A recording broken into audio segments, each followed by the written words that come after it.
안녕하십니까. 혼란한 정치 시사 이슈를 술술 풀어보는 송구권의 혼술 5월 1일 월요일 오후에 인사드립니다. 자, 윤석열 대통령의 미국 국빈 방문 그 결과를 놓고 어떤 내용이나 형식이나 이 모든 면에서 상당히 성공작이었다, 이렇게 많은 평가를 받죠. 중국과 러시아를 제외한, 북한을 제외한 모든 국가에서 호평을 하고 있고, 특히 일본 언론들도 이 기시다가 배워야 할 점이다, 뭐 이렇게까지 이 평론을 논평을 하고 있는데, 자, 국내에서 지금 민주당과 진보 좌파 진영이 어떻게든 흠집을 내기 위해서 폄훼를 하고 있습니다.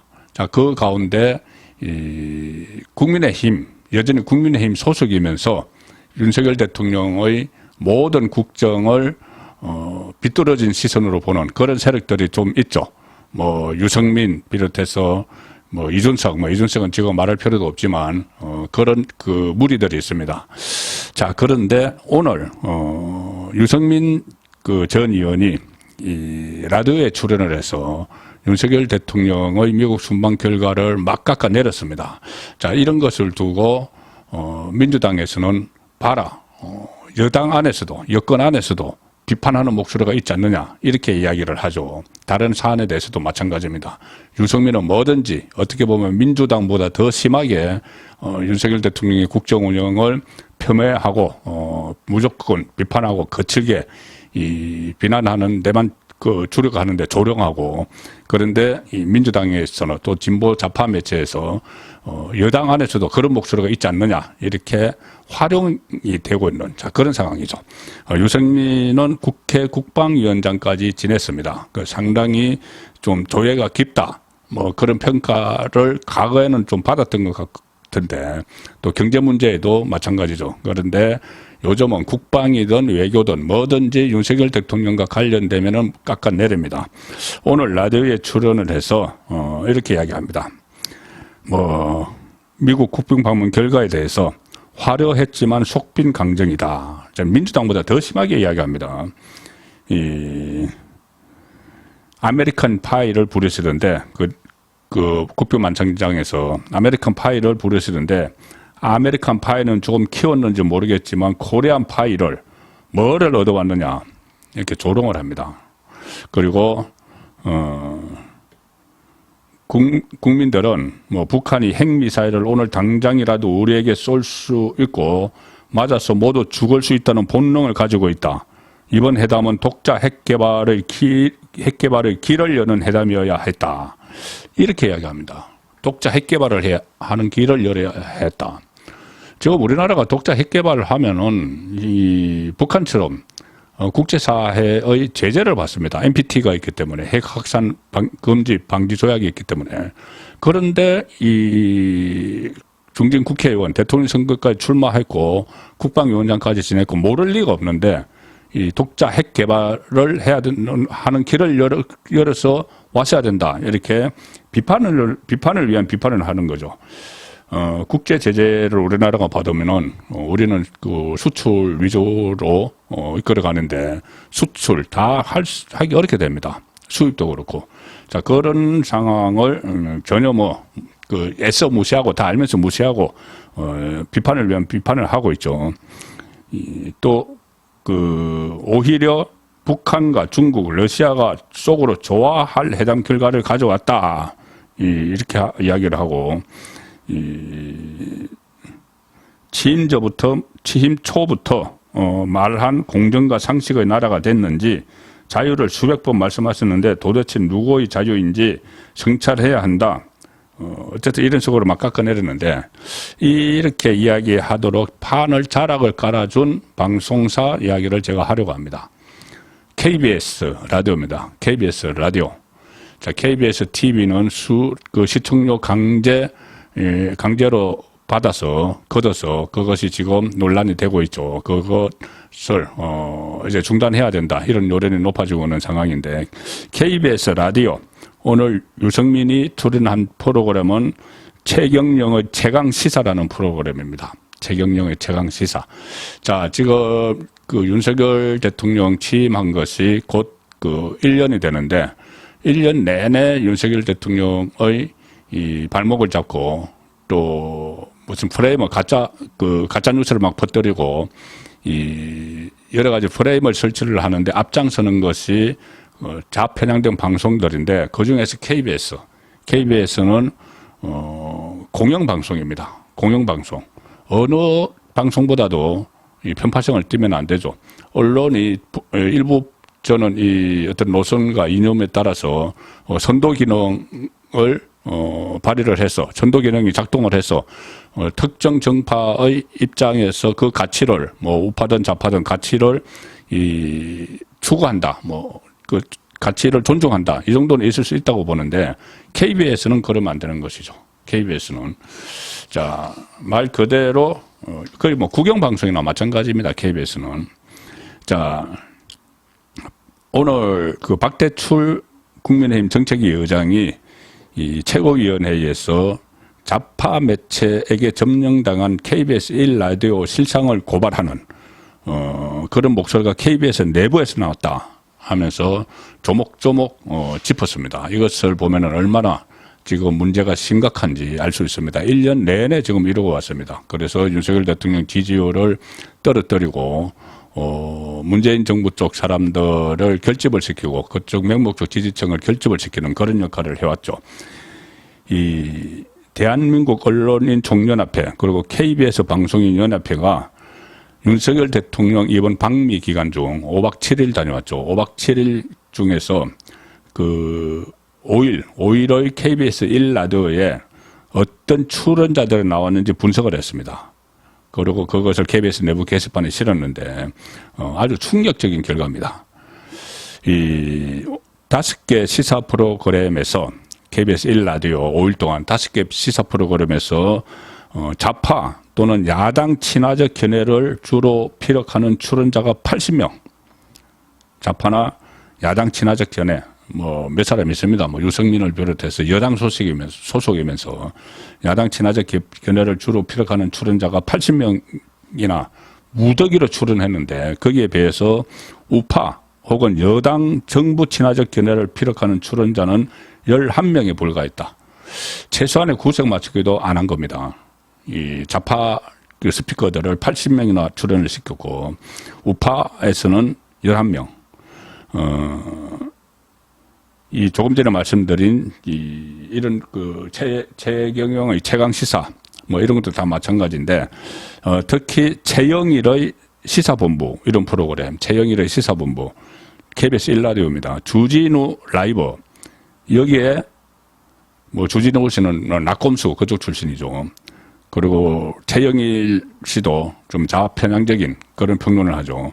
최영일 시사본부 주진우 라이브에서 5일간 42명이 나와서 좌파 또는 야당 친화적 견해를 제시를 했는데 그 같은 기간에 우파 혹은 여당이나 정부 친화적 견해 출연자는 단 한 명도 없었다. 42대 0. 42명이 나와서 5일 동안 막 떠들었는데 윤석열 대통령 뭐를 하든지 다 비판을 하면서 뭐 한미 정상회담도 그렇고 국빈 만참도 그렇고 뭐 하버드대 연설 또 펜타곤에서 미군 장성의 보고를 받는 이런 역사적인 의미 있는 장면까지 전부 다 깎아내리는 그 방송을 42명이 나와서 하는 동안 거기에 대해서 반대 의견을 피력할 출연자는 단 한 명도 없었다. 이야기입니다. 또 좌파 매체들 몇몇 좌파 매체들에 소속된 사람들이 KBS 1라디오를 가지고 논다고 해도 과언이 아니다. 박대출 정책위원장은 그렇게 이야기합니다. 아침에 출근길에는 차 안에서 라디오를 틀면은 KBS 1을 틀면은 전직 뉴스타파 기자 다 좌편향된 언론들이죠. 지금 말씀드리는 그 언론들은 다 좌편향된 언론들입니다. 뉴스타파 기자가 진행하는 프로그램에 미디어 오늘, 미디어스, 오마이뉴스 이 출신이 나와서 뉴스를 전한다. 진행자부터 출연자까지 전부 다 좌편향된 언론사 사람들이 나와서 진행을 하는 겁니다. 아침에 그렇고 점심 무렵이 되면은 오마이뉴스, 국민TV 이런 출신들이 또 출연을 합니다. 퇴근길에는 낙곰수 출신이 진행을 하고 미디어 오늘, 시사인 여기 기자가 나오고 다시 심야가 되면은 미디어 오늘 기자가 진행을 하고 미디어스, 프레시안, 국민TV 이 출신들이 시사평론을 널어놓고 있습니다. 끼어들 틈이 없는 거죠. 우파의 목소리, 이 진정한 뭐 외교 성과 뭐 이런 것을 국민에게 알릴 그 틈을 안 주는 겁니다. 그리고 이것뿐이 아니죠. 이것은 지금 대표적으로 사례를 들어서 이야기를 하는 겁니다. 모든 이 현안에 대해서 다 그렇습니다. 그래서 지금 KBS 라디오는 미디어 오늘, 오마이뉴스 같은 그 좌파 매체가 없으면 방송을 못하는 지경이다. 그리고 이 KBS 1라디오에는 최소의 하루 4번 이상 미디어 오늘의 전현직 기자들이 출연하고 있다. 최경영의 최강시사 고정 출연자, 주진우 라이브에서는 상시 출연자, 김성한의 시사야 진행자도 모두 미디어 오늘 출신이다. 오마이뉴스 출신 기자들도 하루 최소 2회 이상 고정적으로 출연하고 있다. 자, 그리고 뭐 구체적 프로그램이 쭉 그 라인이 돼 있는데, 특히 미디어 오늘 문제. 미디어 오늘은 원래는 민주노총 언론노조의 기관지로 출발을 했습니다. 민노총 산하에 언론노조가 있죠. 언론노조가 있는데, 언론노조의 기관지가 미디어 오늘이었는데 그렇게 출발을 했는데 아직도 민노총 언론노조가 대주주 지위를 유지를 하고 있습니다. 그래서 결국 민노총이 KBS 라디오를 점령을 했다. 그거 봐도 무방하다. 이런 목소리가 지금 국민의힘 안에서 나오고 있습니다. 민노총이 이 미디어 오늘을 통해서 KBS 라디오를 점령을 해버렸다. 그러니 제대로 된 뉴스가 나올 수가 없죠. 그러니까 제대로 된 평론이 나올 수가 없는 겁니다. 그리고 여기서 가끔 가다가 뭐 우파라고 패널로 끼우는 사람들이 그 사사건건 윤석열 대통령을 비판만 하고 조롱을 하는 뭐 유승민 또 이준석 이런 사람들 또 뭐 일부 이 패널 중에서도 평론가 중에서도 그 겉은 원래 본인이 뭐 보수 진영 쪽이라고 하면서 실제로는 보수의 몫으로 방송에 출연해서 윤석열 대통령을 민주당보다 더 심하게 공격을 하는 걸로 자기 존재감을 갖고 있는 그런 사람들도 있죠. 그런 사람들을 주로 출연을 시키기 때문에 이게 기울어진 운동장이 지금 1년 이상 계속 되고 있는 겁니다. 정권이 바뀌어서도 지금 1년째 그런 현상이 사라지질 않고 있죠. 이 공영방송 KBS는 박대출 정책위원장의 말도 마찬가지입니다. 언론사나 언론인이 특정한 정치적 견해를 가질 수는 있다지만 공영방송 KBS는 이렇게 대립되는 견해를 균형 있게 보도할 책무가 있다. 특히 대통령 방미처럼 정치적으로 민감한 사안이 있을 때일수록 더 그렇다. 정치적으로 민감할 뿐만 아니고 대통령 방미는 국익과 관련이 되어 있죠. 국가 이익과 관련되어 있는 문제입니다. 그래서 이 러시아와 중국, 북한을 제외하고는 전부 다 잘된 외교다, 성공작이다, 이렇게 뭐 윈윈이다, 이렇게 평가를 하는데 유독 우리나라 안에서 민주당 그리고 이 좌편향된 방송들이 이렇게 그 성과를 표매를 하고 이런 이 국익에 반하는 그런 지금 행위를 하고 있는 것이죠. 그리고 또 지금 민주당이 방송법 개정안을 통과시키려고 하는데 이 방송법 개정안이 지금 정권이 바뀌니까 나중에 자기들의 그 지금 경영진이 임기가 다 되면 물러나야죠. 물러나면은 또 우파와 가까운 쪽에서 경영진이 올 것 같으니까 그것을 막기 위해서 지금 또 꼼수를 쓰는 그 법안을 지금 만들고 있는 겁니다. 그래서 그 법안을 지금 통과를 시키려고 하고 있죠. 이 방송법 개정안은 민노총과 유관단체를 이용해서 간접적으로 방송을 장악하려는 민주당의 꼼수다.